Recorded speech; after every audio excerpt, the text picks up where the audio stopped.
G'day folks, I just thought I'd do a video about N70 front guard flaring.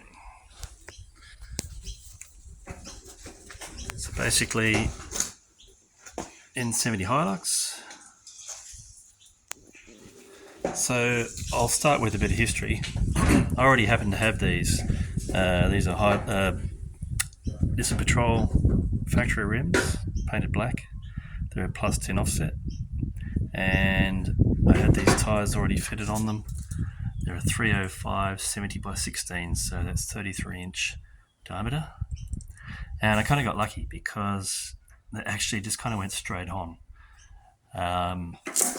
It's kind of not bad. So there were a number of things that were close or tight in terms of scrubbing. If I was under braking and turned and went up like a driveway, then this outside edge of the tyre could slightly scrape the body mount, but really it wasn't an issue.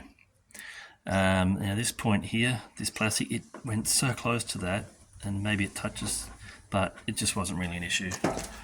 In terms of the upper control arm, on the driver's side I identified a slight rub point, and I think that might be a slight rub point here, but it's basically inconsequential. But I did have to take off my mud flaps. So I had mud flaps, had to take them off. So that's one thing I had to do. Another thing I had to do was this inner guard.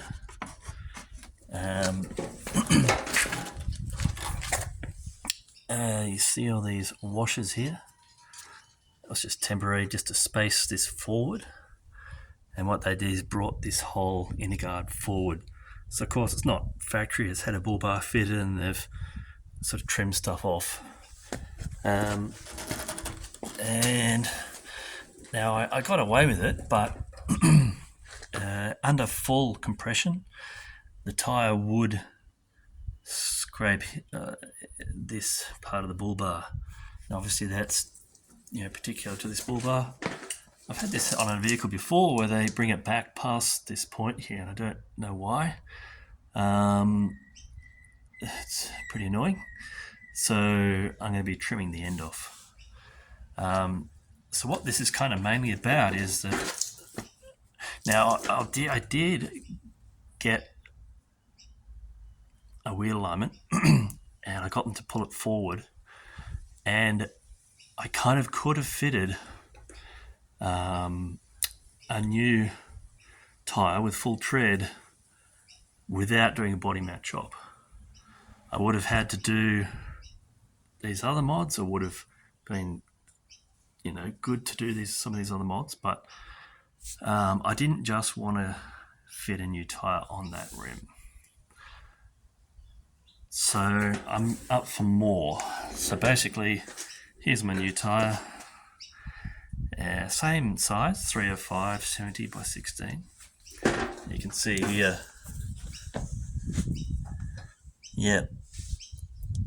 So that's I've already measured. That's about a 20mm gap, and that's about what you'd expect. You're losing a good 10mm of tread per side. So you can imagine that that's going to make rubbing more of an issue. So these are actually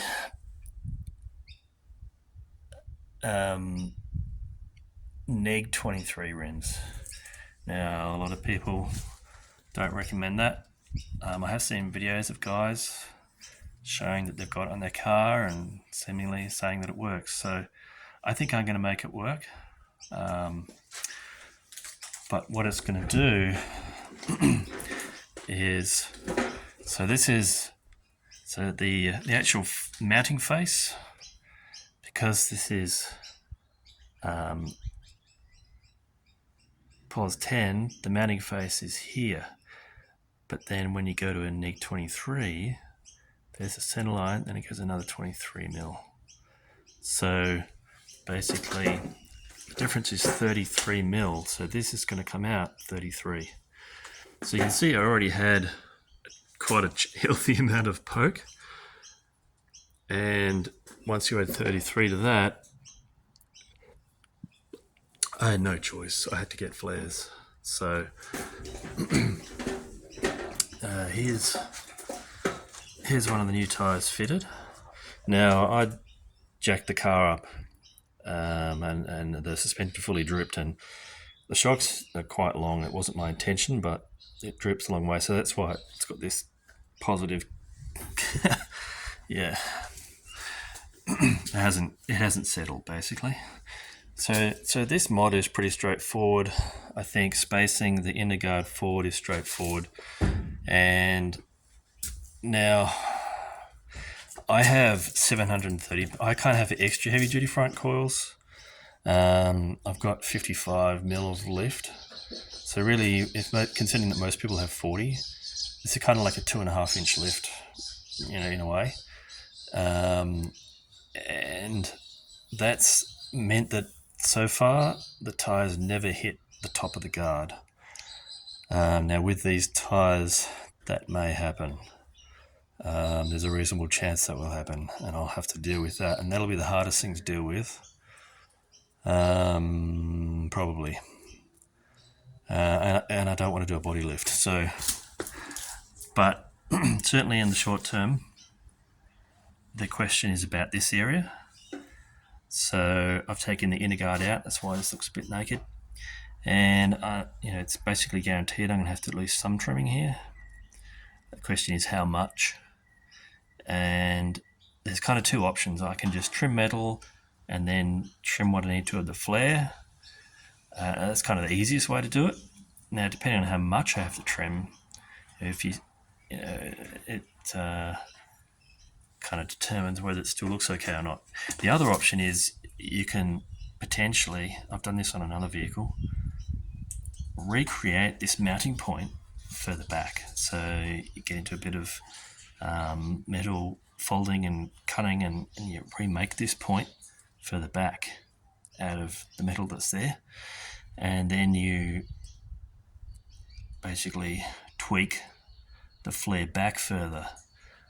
Now I think there is a gap here, so I think the flare ends kind of here. It could potentially get pulled back, so that's an option, but I